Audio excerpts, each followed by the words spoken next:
Borthakur IS academy প্ৰস্তুতি আৰু অধ্যয়নৰ নিৰ্ভৰযোগ্য ঠিকনা। Hello everyone, welcome to the Hindu analysis for 24th July 2021. Let us begin with the first article today. SC upholds NGT ban on firecrackers. Last year, the National Green Tribunal imposed a ban on sale and use of firecrackers during the pandemic. This ban applied to the National Capital Region and all cities and towns in India where the ambient air quality is in poor or above categories. Now the reasoning behind that was COVID-19. As we know, COVID-19 is an respiratory affecting virus, right? Whenever anybody is infected with COVID-19 virus, one of the prominent areas that they are getting affected is their respiratory system. We have enough scientific evidence now to prove that in certain cases there is a long-lasting impact on a person's lungs and their respiratory diseases. To prevent an increase in the dangers of COVID-19, as pollution contributes to worsening of condition in a person who suffers from respiratory diseases, the NGT imposed a ban on sale and use of firecrackers. Now it was pan-India because almost all majority of the cities and major towns in India have their ambient air quality in poor or above categories. To challenge this ban, manufacturers and sellers of firecrackers approached the Supreme Court challenging the NGT ban. Now on Friday, the Supreme Court of India dismissed the challenge against the NGT ban, stating that the district magistrates are to ensure that firecrackers were not sold and violators are fined. In essence, they upheld the ban imposed by NGT on use of and sale of firecrackers in India. Not pan-India, but in areas where the ambient air quality was above poor and poor. Now, that is the health aspect of it, because we found that, see, it's as simple as that. A person who is suffering from respiratory diseases because of air pollution or higher concentrations of air pollution in the areas where they live, their disease gets or their respiratory problem gets aggravated, meaning its inflammation or the side effects associated with get multifold, meaning whatever the average effect they would generally have because of that respiratory problem will get multiplied because of the pollution in the atmosphere.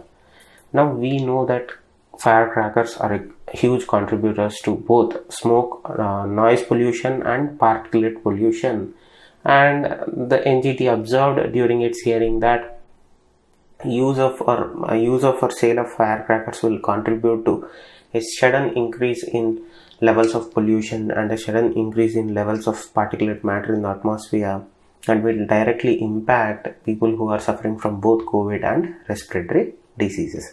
That was their justification for the ban on sale and use of firecrackers during pandemic. Now the Supreme Court in its observation again stated that, see, the people who approached the Supreme Court to lift the ban are manufacturers and sellers of firecrackers. They are worried about their livelihood. They are claiming that because of COVID-19 and with the addition of a ban of sale and use of firecrackers, essentially the NGT ban is taking away their livelihood and their ability to do business in these trying times. But to the contrary to their claim, the Supreme Court said that right to business is not absolute, but there is no right to violate air quality and noise level norms. They observed that, Supreme Court observed that, we feel that Article 25, which is right to religion, is subject to Article 21, which is right to life. So in essence, they are saying that if a particular religious practice is actually threatening the health and lives of people, then such practice is not to entitled to be protected under Article 25. They are saying that if a practice or any religious practice that is impeding an individual's health and their life, then such practices are not to be protected or not entitled to be protected under Article 25. Whereas the court observed that the right of the petitioners under Article 25, which is again guarantees right to life, and the right of the manufacturers and traders and under Article 19(1)(g) of the Constitution, in that scenario Article 21 reigns supremacy because it is right to life. Now the petition that they are talking about is last year two toddlers, I think a 14-month-old and a 9-month-old toddlers filed a petition, meaning the parents or the representatives filed a petition on behalf of them. Based on the petition, the NGT imposed the ban, and similarly stating the same petition, the court observed that their right, the petitioner rights of under Article 21 reign supreme over that of the manufacturers and traders, because it is again right to life and right to health. That is the legal aspect of it. Now let us look at the possible solutions for this firecracker or the pollution because of firecrackers in India. Since the debate and around firecrackers began, right, since long the concept or the demand for green firecrackers have been huge, right? There has been a lot of discussion, there has been a lot of studies that were conducted on the advantages of using green crackers over conventional firecrackers. Now, what are green firecrackers? Green firecrackers are nothing but environmentally friendly firecrackers that can reduce the air pollution that is caused by traditional firecrackers. Now in India, two institutions are playing a pivotal role in developing and conducting R&D, research and development in the fields of green firecrackers. One is the National Environmental and Engineering Research Institute, and the second is Council of Scientific and Industrial Research Lab. Now, these two institutions are in agreement with around 260 to 300 manufacturers in India in order to develop green firecrackers. Now, one of the biggest contributors of pollution in traditional firecrackers is use of aluminium, barium and other various chemicals to get that color, to get that binding factors which are hazardous for environment, right? Human health and the environment alike, because you get so much smoke because of these chemicals. And particularly barium was found to be the most dangerous of all the chemicals that were used in traditional firecrackers, because once the barium gets into the atmosphere, it gets settled on an individual's skin and it causes burns on the individual's skin, which is far more dangerous than anything else. So these green firecrackers do not have such chemicals as barium or aluminium. They use a diluted version of similar chemicals that carry similar properties, which are far more friendlier to environment and to humans. Now, as I said, composition of green crackers, they do not comprise barium nitrate, hazardous element. Again, this was the advantage that green crackers have over traditional firecrackers. Now, the problem with the green firecrackers is that the adoption rates in India have been very low.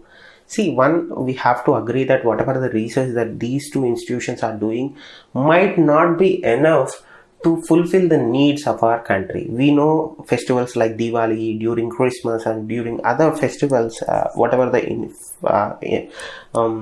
events that families have in their respective homes on any occasion, they do tend to use crackers as a celebratory method. Particularly in the Hindu religion, Diwali carries the most importance in the sense that they burst crackers to adhere to their customs.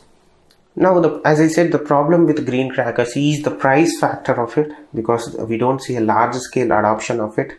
Once the manufacturing kicks in, once we see large scale adoption of green firecrackers both by manufacturers and users, the prices might go down. But until on that point, the prices are going to be so high that common man cannot afford to buy green firecrackers, and people then they are forced to resort to black market purchasing and black market sale.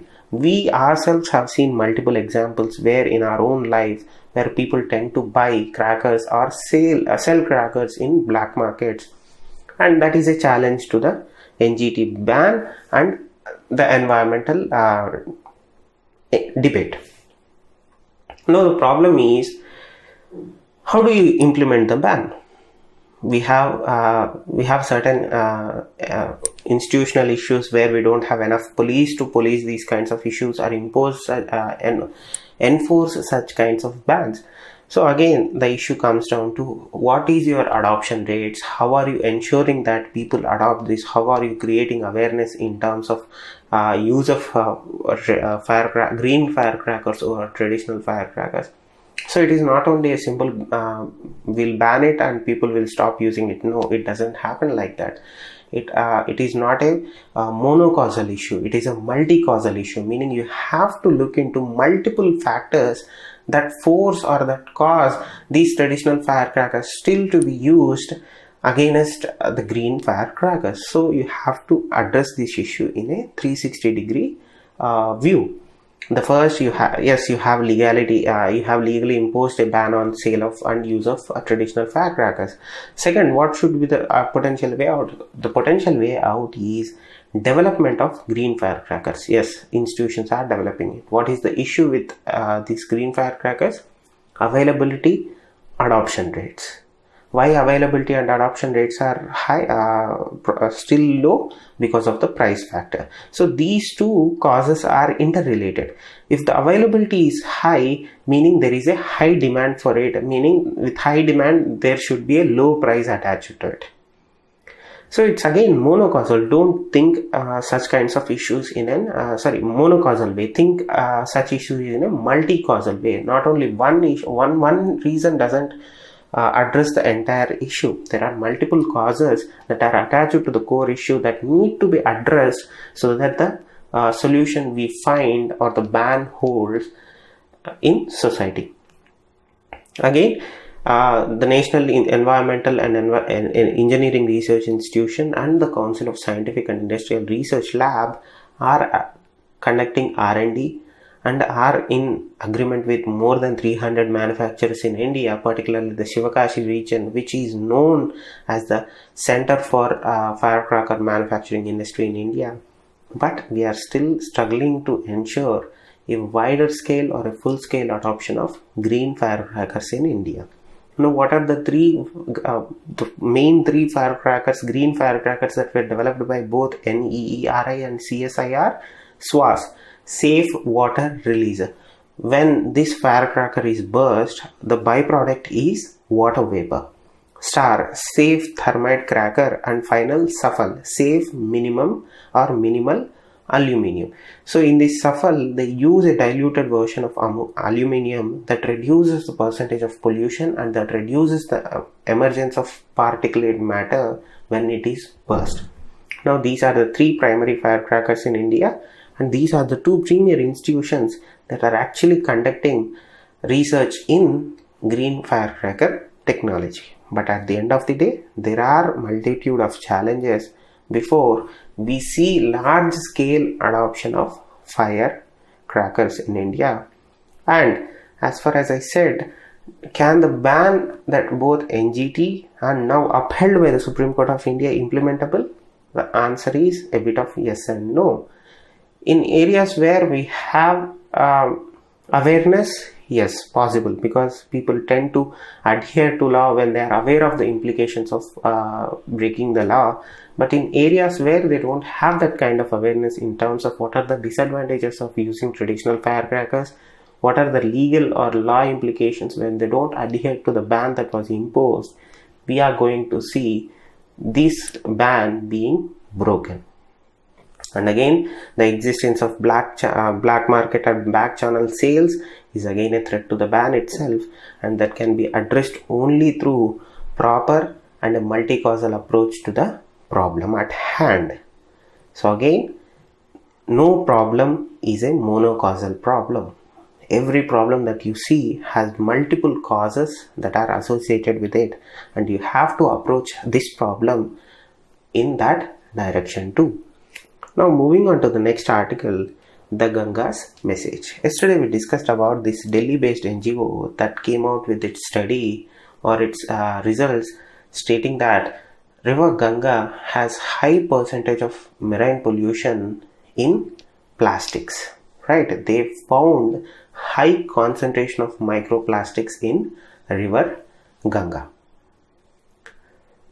Now, Ganga has a historical significance to Indian civilization, right? So even Mahatma Gandhi once noted that the Ganga might have stood witness to many stages of Indian civilization. The relationship that Indian subcontinent has with Ganga goes back long way. But because of human activities, because of our activities and our own negligence, in recent decades, it has become a conduit for sewage, solid waste, industrial effluents and other many pollutants. That is why we are seeing devastation of River Ganga in front of our own eyes. And this presence of microplastics in River Ganga, particularly the highest concentrations they have ever seen in Varanasi itself, is a wake-up call.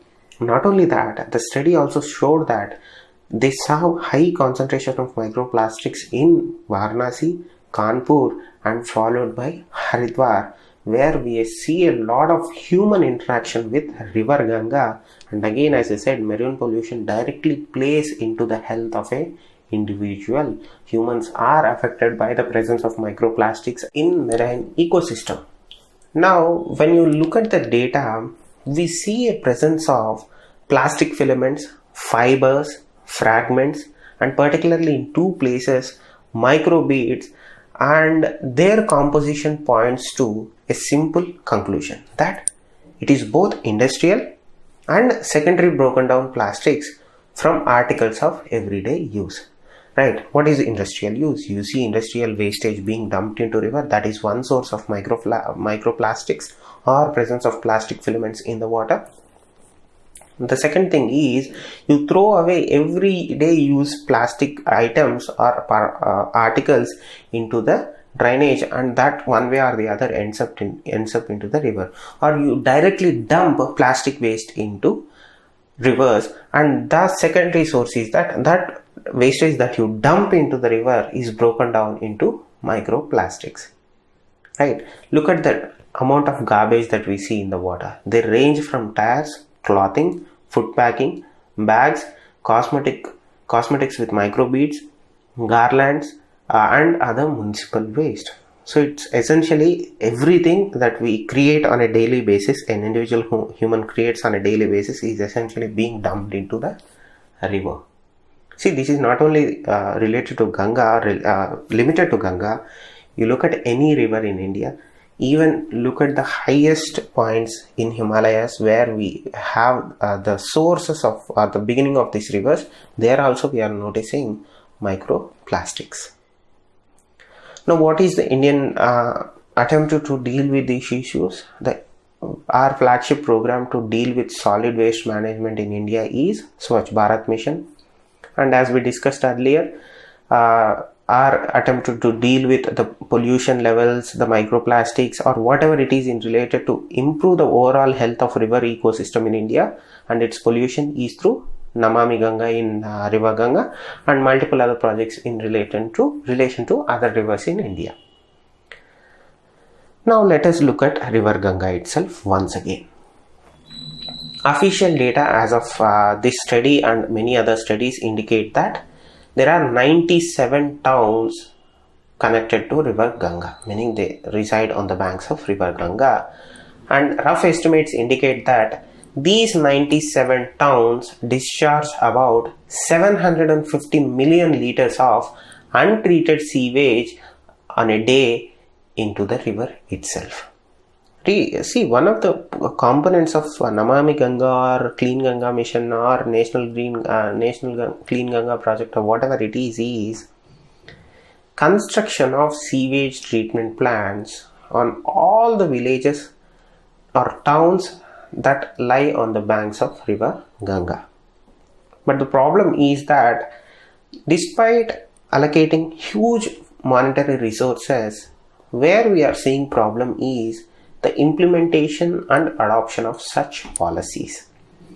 Having only legislature, so this is the best example to give when somebody asks why do programs don't implement it. Generally people say they don't get allocated money.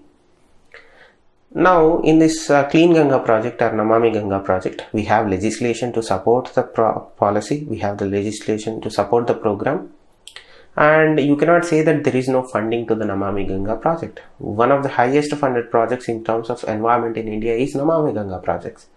So it has legislation, it has funding. Then again, despite having both of the primary reasons for a policy not being implemented, we are again seeing the Namami Ganga project being not adopted or implemented properly. So at one or the other time, it comes down to our attitude towards anything in life, right? Our government's attitude or our officials' attitude or whatever it is. Despite having the legislation backing and the funding, again, because of attitude towards environment and nature, we are not implementing the projects that we know for a fact based on scientific research and scientific evidence that will certainly improve the quality of river Ganga while also proportionately improving the lives of people living on the banks of this river. Now look at the microplastics recorded in recent times. Remotest of the places, Mount Everest, I'll tell you, read any article, type garbage on Mount Everest. You'll see hundreds of photos. The amount of waste that is left by climbers on Mount Everest is God knows what.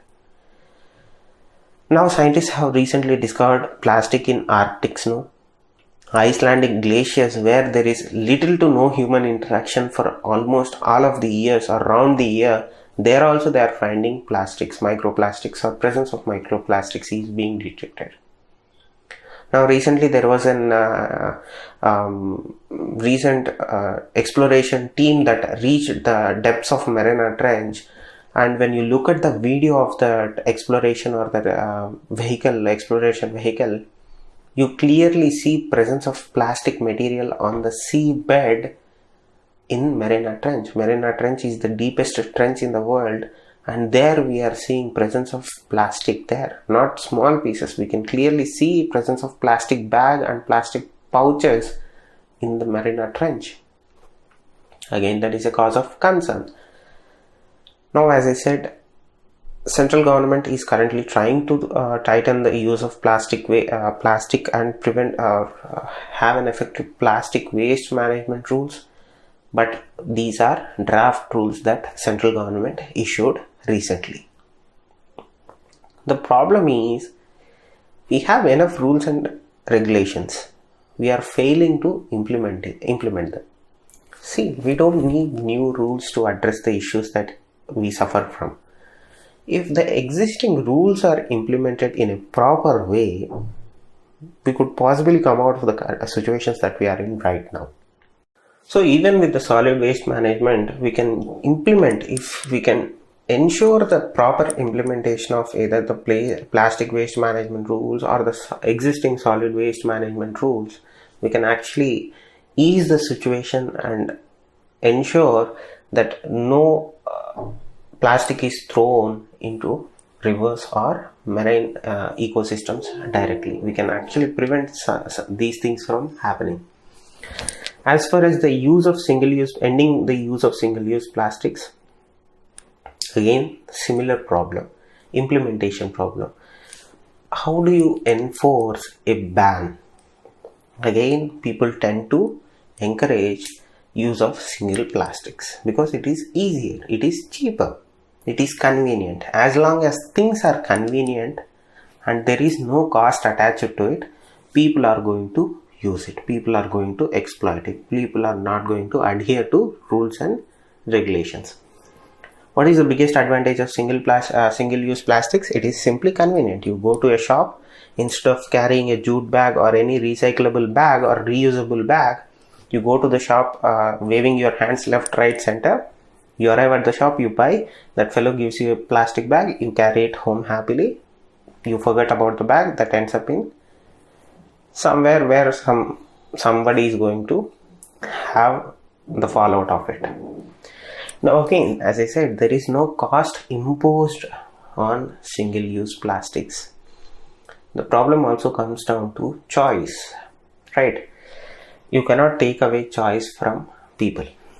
If you take away the use of plastics or single-use plastics, again that is going to impede quality of life of certain people. Then how do you ensure this thing from getting out of hand? How do you ensure that rules are actually implemented and you see a reduction in particularly single-use plastics? Let us relegate ourselves to single-use plastics for time being. So one thing that we can do, or one thing that I have been reading on, was that you increase the price of single-use plastics, you don't ban them. The problem with banning anything is, how do you ensure that the ban is being implemented or the ban is being followed? So since that is an issue in India because of lack of human resources, funding, or whatever the reason may be, you increase the cost associated with use of single-use plastics. Let us say currently a single-use plastic bag costs anywhere between 1 rupee or 2 rupee. Increase it to 20 rupees. So what that price increase does is, so it makes people think once or twice before they buy anything. 2, the choice for an individual to opt for a plastic bag or not to opt for a plastic bag still exists. You are not taking away this choice. What you are essentially doing is, you are increasing the price of using such items.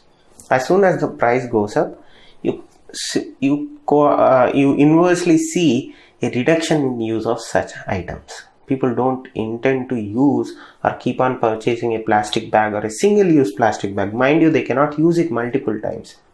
Once it is used, the only solution that they have is to throw it out. So when the returns from that particular item diminish because of its high prices, people generally tend to shift away from those practices. That is how you approach such things. You use behavioral science while ensuring that the choices of individuals are not taken away. It's a balance of and use of behavioral science and achieving your goal, not by implementing a simple ban. Now look at the recycling aspect of it. Recycling also has its limit. One possible solution is use of PDK plastics, which are reusable plastics. Once once a plastic reaches its end of its life, you can simply recycle it and turn it into a different thing made out of plastic. I don't remember what is the full definition of PDK, but please do look into PDK plastics. These are recyclable plastics which are costly but environmentally very friendly because you can recycle them and they are 100%, in most of the cases they are 100% recyclable. Now when you look at the use of plastics in India and around the world, they are actually threatening the food web of our ecosystem. So in conclusion, we have existing policies that are needed to be implemented in a proper way. We might or might not need new policies to address these issues. Existing policies are found to be adequate to deal with the current problems. The problem boils down to implementation and adoption. That should be addressed. That's a structural issue and a mentality issue. The third is, you cannot take away the choice of an individual but you can use behavioral science or such methods to shift people's thinking from one way to the other. Now again, we have our own challenges in terms of pollution in our country. This marine pollution is again a disastrous thing for us at the end of the day, because we are dependent on our marine ecosystem and river ecosystem to sustain our way of life in our country. One of the biggest things that researchers found in areas where there is high concentration of marine pollution, or particularly the existence of microplastics in water, is not only the marine animals consume these microplastics and they end up in the diets of people who consume fish, but in irrigation, where people are using it to grow rice or any other plants, scientists are noticing microplastics in the food that is grown with the water that is contaminated by microplastics. So nobody is safe from this. So this needs a comprehensive approach and an overall inclusion of both public and executive to arrive at a possible solution of tackling this marine pollution issue in our country. So my argument that everything is monocausal stands in this scenario too. You cannot blame one source or one village or one town or one activity for the result of pollution. Yes, they may be contributing more to it, but they are not the only cause for existence of marine pollution in our country. So that is the microplastics and the Ganga situation as of now. And the second thing that I wanted to discuss in regards to this is regarding to Swachh Bharat Mission. Now recently, India and Germany have signed an agreement on technical cooperation titled Cities Combating Plastic Entering the Marine Environment through a virtual ceremony. Now the project is a joint declaration of intent that states that both India and Germany are going to cooperate in the field of prevention of marine litter. Now this was signed in 2019, the project was envisaged in 2019, I think it was signed in 2020, I don't remember the exact date. But the aim of the project is to enhance practices to prevent plastics entering into the marine environment. Now it will be seen in selected states and UTs like Uttar Pradesh, Kerala and Andaman Nicobar in the trial phase, and in cities of Kanpur, Kochi and Port Blair, Kanpur being one of the largest polluting cities in River Ganga area. So these are towns, states and cities that were selected under this project. To read it again, marine litter threatens ecosystem, it affects fishery, it affects tourism around the globe. And when it comes to the public health aspect of it, it affects public health because consumption of microplastics is dangerous to humans because it is entering the food chain of our ecosystem. Now it is estimated that 15 to 20% of all plastics that are entering oceans are via rivers. 90% of the world ocean pollution, plastic pollution, is contributed by 10 of the world's most polluting rivers, and India has the two of the 10 are in India. One is Ganga, the second is Brahmaputra. So that is the issue in marine pollution in India. Those are the laws that are trying to address the issue, laws and rules and schemes, Swachh Bharat Mission or Namami Ganga project. And India and Germany have also signed an agreement on technical cooperation titled Cities Combating Plastic Entering the Marine Environment to address the marine pollution issue in India and in Germany. This shows how significant the issue is. Now this is to give you a proper example in mains answer writing, and please do make certain notes in related to that. Now moving on to the next article, gatekeeper model mooted to prevent suicides in prisons. Now, in a bid to prevent suicides that are triggered by mental health issues in prisons across the country, the National Institute of Mental Health and Neurosciences, that is located in Bangalore, mind you, National Institute of Mental Health and Neurosciences is headquartered in Bangalore, is recommending a gatekeeper model where selected inmates are trained to identify persons who are at risk of suicide and would refer them to treatment for supportive services. Now, when somebody is when somebody is in jail, it affects them in a different way. Not everybody gets affected in a same way. Not everybody who is jailed gets depressed because of their makeup, their background, and for whatever reason.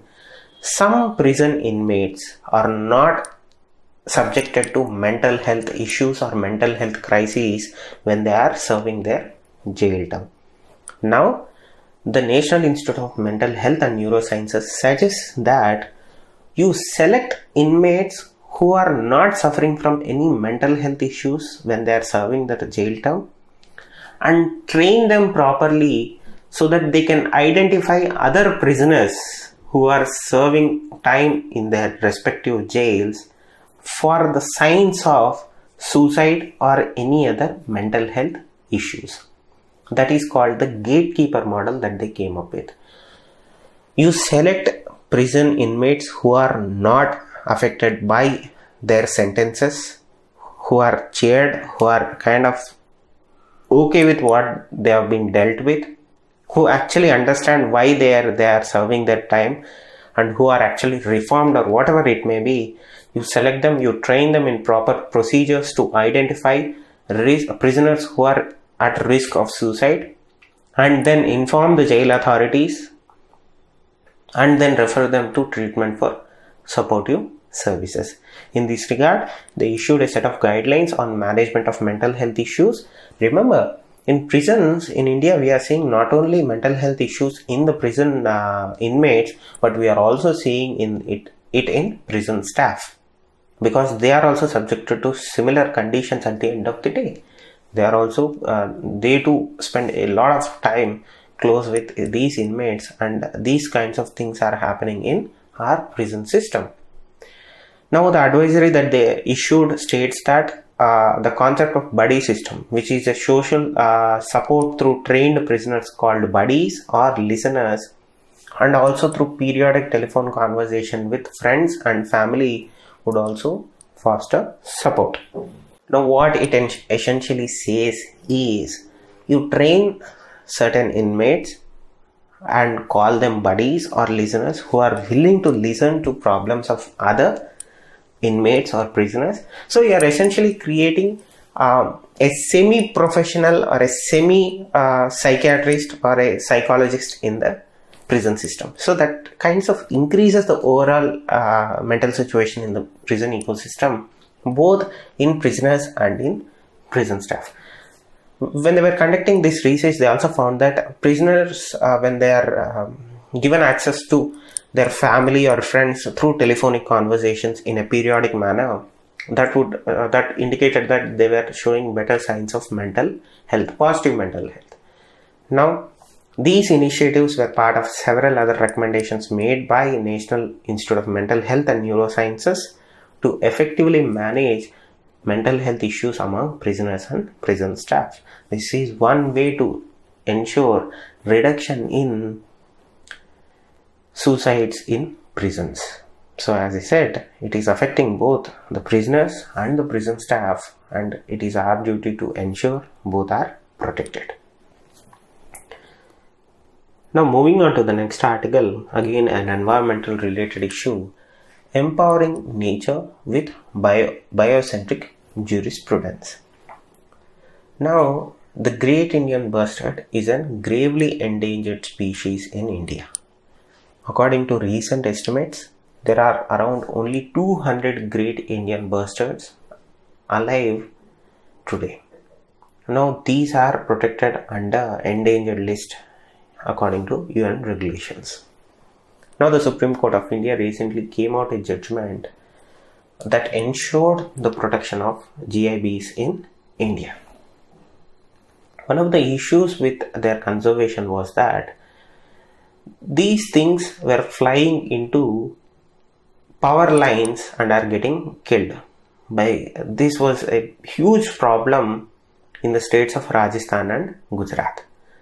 In this case, the Supreme Court of India stated that both the governments of Gujarat and Rajasthan install bird diverters in existing power lines, and in future if you are thinking of constructing power lines in the areas where the Great Indian Bustards are found, you think about building underground power lines. So what was happening was these Great Indian Bustards are flying into power lines and are getting killed. So in order to prevent them from flying into power lines, the Supreme Court said that you install reflectors. Reflectors are nothing but pieces of metals or reflective material that is attached to the power lines, and when these are shown in light, they reflect or they emit they have high reflective rates, and anybody can see them from afar. So even when the birds are flying, when you look at power lines from distance, you cannot make out if it is a power line or if there is a power line or not. So with the help of this, with the installation of these reflectors on the power lines, you can see where the power lines are. Similarly, the birds are also going to notice because of the reflection from the reflectors. So as I said, these overhead power lines have become a threat to the life of the species because they keep colliding into these power lines and getting killed. We have 200 if these things are actually falling like birds. So the Great Indian Bustard lacks frontal vision. Because of this lack of frontal vision, they cannot detect power lines that are ahead of them from distance. So because of their big birds, they're actually heavy birds, they cannot nimbly move or maneuver across power lines within close distances. So what they end up happening is, because of their huge size, because of their lack of maneuverability and lack of frontal vision, they come very close to the power lines, then they detect it. By the time they detect it, they cannot make any changes. They end up coming in contact with power lines and getting killed. Now, as I said, with the implementation of these reflectors, because of the reflections, these birds can see, though they lack frontal vision, they can see these reflections from far and they can make necessary changes, and it has reduced the number of collisions in areas where we find this Great Indian Bustard. Now let us move into the second aspect of it, that is the biocentric jurisprudence. Now, in protecting the birds, the author states that the court has affirmed and emphasized the biocentric values of eco-preservation. Now, what is the philosophy of biocentric jurisprudence or biocentrism?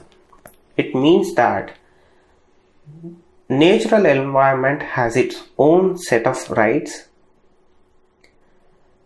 which is independent of its ability to be exploited by or to be useful to humans. Currently, majority of countries in the world have anthropocentrism or anthropocentric jurisprudence, meaning the law puts humans at the center of discussion. Anything or everything in the world, the human is at the center of that discussion. What biocentrism or biocentric jurisprudence does is, it also considers the environmental aspect of it, the ecosystem of it. It recognizes the existence of environment, existence of ecosystem that surrounds a human being. Now, anthropocentrism argues that all species on earth are, of all the species, according to anthropocentrism, of all the species, humans are the most significant. What biocentrism does is, yes, humans are there, but there is also an ecosystem that surrounds the human and enables the humans to sustain their way of life. That is what the biocentrism talks about. Now, as far as the right of nature laws, right, in India, the constitution is significantly silent on any kind of legal obligations to protect environment that sustain us or give us protections to species that share life with human beings. But recently, because of Supreme Court judgments and cognizance of Supreme Court in that domain, we are seeing new laws being written or provisions being made that puts environment and fellow species in discussions when conservation is being spoken. Now, pieces of legislation are slowly evolving that fall into the category of right of nature laws. Now, right of nature laws are the laws that seek to take away humans or human jurisprudence from anthropocentric laws to biocentric one. Now, one of the first countries to recognize rights of nature in their constitution is Ecuador. Bolivia has recently joined the movement by establishing rights of nature laws too.